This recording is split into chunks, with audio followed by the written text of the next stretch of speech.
Holy shit. So, Ryan Coogler's Sinners is finally out in theaters and IMAX screens alike, and if you want to know whether or not this incredible movie is worth checking out on the big square, this might be the most obvious review I do all year, but regardless, let's get into it.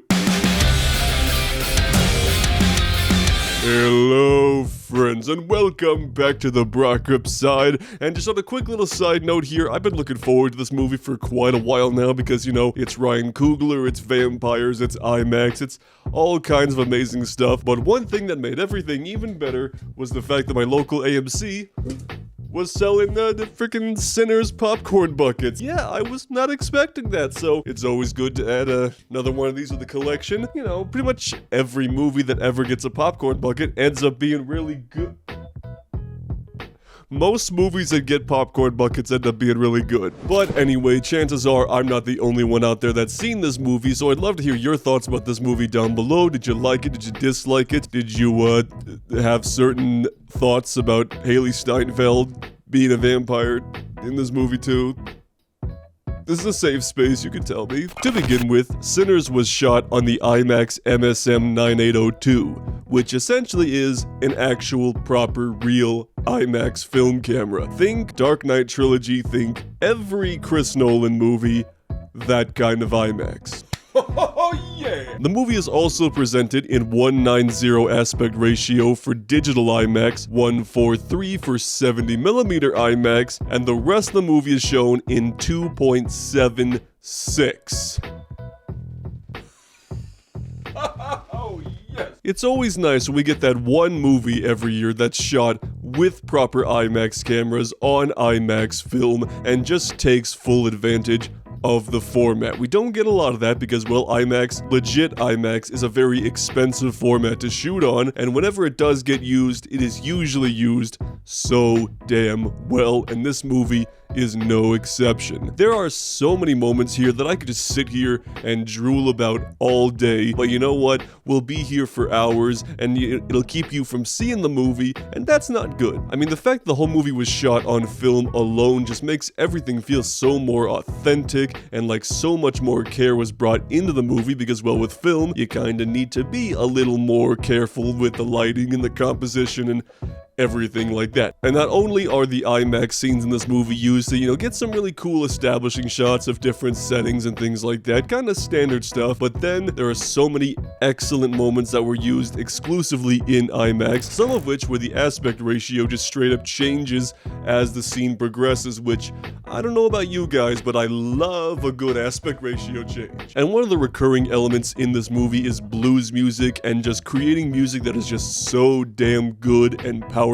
It literally brings the devil out. Now, there is this one sequence in the movie which I don't think this is a spoiler because literally everybody else is talking about it, but it's where Miles Caton's character plays this incredible blues song. It is just so damn good. It lends itself to this nearly one-shot IMAX sequence where several generations of music, past, present, and even future, come together with this incredibly shot, sweeping cinematic experience where the visuals are just firing on all cylinders and the music is cranked up to 11, borderline 12, and the sound design just all culminates together in a sequence that is just so damn perfect. When that sequence happened, it is what made me just straight up fall in love with the movie. And it does not even stop there either. Because as soon as a sequence like that happens, you think, okay, the movie can't get any better than that.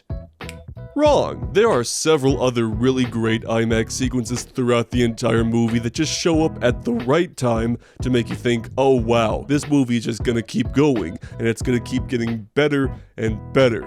How are you doing this, Ryan Coogler? What sorcery is this? I mean, there is straight up a sequence in IMAX where a bunch of vampires are outside in a field and they're singing The Rocky Road to Dublin, and it is the most incredible experience ever.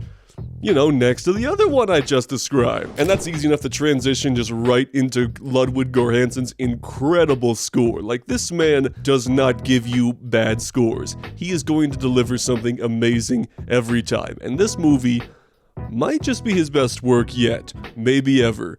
At least yet. It is just perfectly paired with these sequences, delivering, you know, old school blues vibes, some good horror elements, and some stuff that kind of brings together, again, multiple generations of music, along with his good old-fashioned secret sauce where it's like, oh yes, Ludwig Göransson, I forgot, you're the king.